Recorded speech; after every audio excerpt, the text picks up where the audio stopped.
Class कल हम लोगों ने एक क्विक रिवीजन शुरू किया है यूनिट एंड मेजरमेंट का।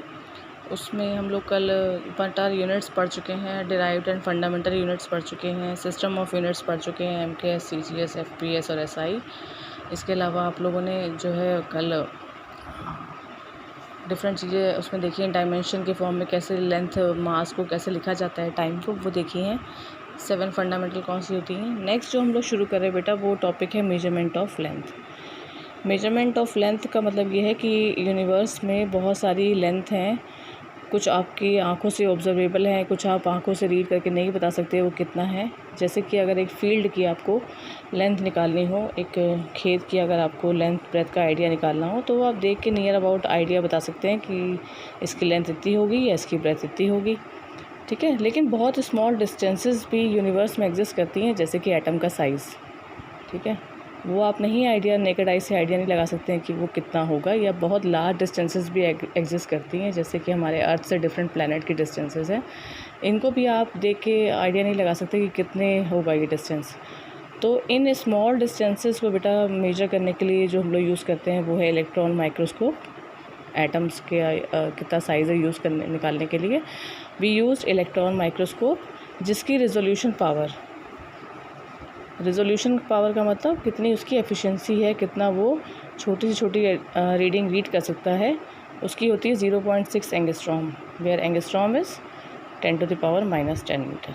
अब 1 मीटर स्केल देखा है ना आपने, 1 मीटर स्केल कितना होता है, उस 1 मीटर का 10⁻⁻10 हिस्सा तो कितना छोटा होगा, मतलब आप उसको नेकेड आई से इमेजिन भी नहीं कर सकते, उतना इलेक्ट्रॉन माइक्रोस्कोप रीड कर सकता है, ठीक है। तो वेरी स्मॉल साइजेस अगर एटम का निकालना हो तो वी यूज़ इलेक्ट्रॉन माइक्रोस्कोप। और इसी तरह से अगर लार्ज डिस्टेंसेस, सपोज़ अर्थ से हमें किसी प्लैनेट की डिस्टेंस निकालनी है, तो for this method we use parallax method. Parallax method में बेटा होता ये है कि सपोज़ मैंने ये पेन की एक कैप रखी है यहाँ पे, ठीक है। अब अपनी आँख के थ्रू मैं फोकस कर रही हूँ स्मॉल लेंथ पे। अगर मैं अपनी लेफ़्ट आई बंद करती हूँ और इस पे फोकस करके इसको देखती हूँ तो आपको पोजीशन अलग दिखाई देगी। अब अपनी अगर राइट आई बंद करके इस कैप के थ्रू देखिए तो आपको उसकी पोजीशन अलग दिखाई देगी, ठीक है। यानी हमारा जब पॉइंट एंगल, देखने का एंगल चेंज होता है तो पॉइंट की पोजीशन भी हमें सेम ही चीज़ की पोजीशन अलग अलग दिखाई देती है, ठीक है। तो यहाँ पे यही बात कह रहे हैं कि आपका ऊपर कोई भी प्लैनेट है वो तो फिक्स जगह पे है, लेकिन हमारी आई ऑफ ऑब्जर्वेशन, यहाँ पे कोई इंसान खड़ा है उसका एक एंगल अलग है, और यहाँ पे दूसरा इंसान देख रहा है उसी प्लैनेट को तो उसका एंगल अलग है। तो ये एंगल उनके बीच का हो गया alpha.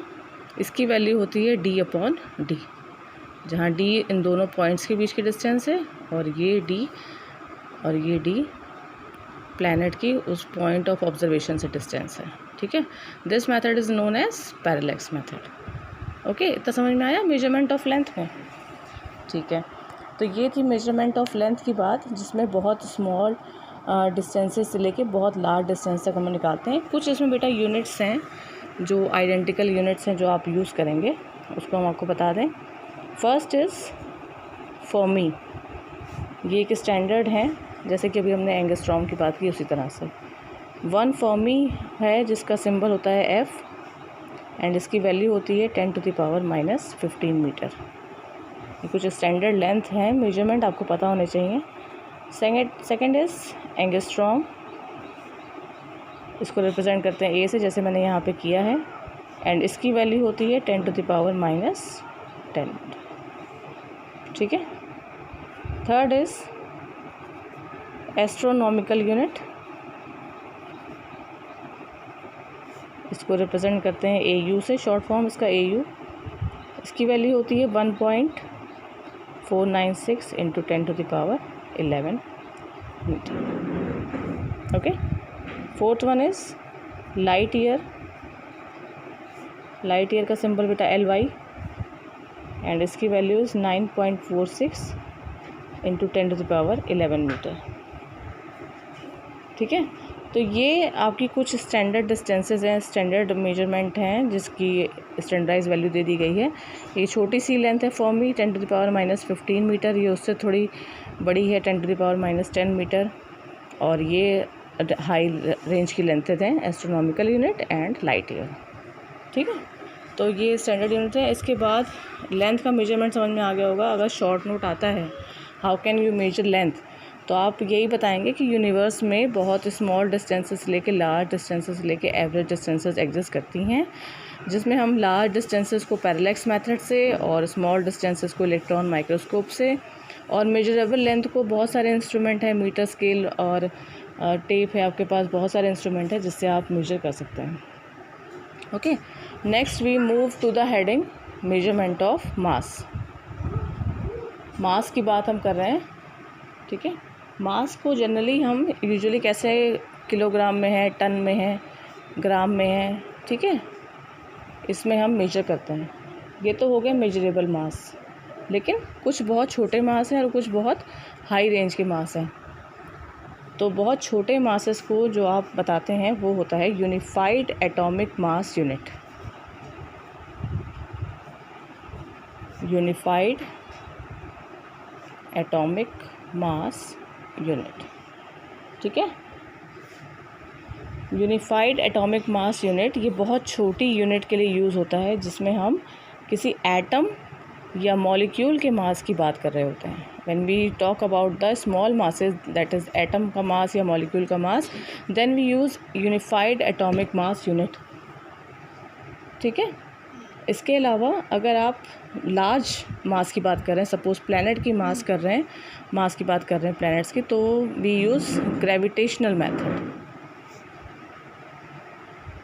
This method is use for the measurement of large masses, ठीक है। बहुत हाई मास की अगर हम बात करें तो वहाँ पे, लार्ज मास की बात करें तो वहाँ पे ग्रेविटेशनल मेथड का यूज़ किया जाता है, ठीक है। अब अगर हम आपको एक रेंज बताएं कि मास कितनी रेंज तक के एग्जिस्ट करते हैं, ठीक है, तो सबसे स्मॉल अगर जो रेंज है वो है मास ऑफ द इलेक्ट्रॉन। अगर रेंज की बात करें कि यूनिवर्स में कितनी रेंज के मास एग्जिस्ट करते हैं, तो सबसे स्मॉल जो मास है वो है इलेक्ट्रॉन का, दैट इज़ 10⁻⁻30, ठीक है। ये किलोग्राम में बता रही हूँ मैं। तो 1 किलोग्राम का 10⁻30 पोर्शन कितना छोटा होगा, टाइनी पार्टिकल्स। एंड सबसे बड़ा जो है वो है ऑब्जर्वेबल यूनिवर्स, मतलब यूनिवर्स का एक ऐसा कोई प्लैनेट या ऐसा कोई भी पिंड जो हम मेजर कर चुके हों, जिसका मास 10⁻55 kg, ठीक है। तो ये दो चीज़ें आज देखिए आप, measurement of length and measurement of मास, ठीक है।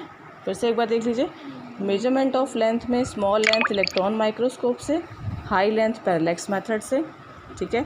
ये कुछ स्टैंडर्ड लेंथ की मेजरमेंट हैं जिनके बारे में बताया, Fermi, angstrom, astronomical unit, light year. ये है measurement of mass, generally use होता है किलोग्राम, ग्राम, मिलीग्राम। बहुत छोटा हो तो यूनिफाइड एटॉमिक मास यूनिट, और बहुत बड़ा हो तो उसके लिए ग्रेविटेशन मेथड, ठीक है। रेंज क्या क्या हो सकती है, 10⁻⁻30 स्मॉलेस्ट मास से लेके 10⁻55 सबसे लार्जेस्ट मास। अब बेटा इस चैप्टर में बहुत स्लो पेस से हम लोग चल रहे हैं, बहुत आराम से स्लो पेस से चल रहे हैं, तो आराम से पढ़िए।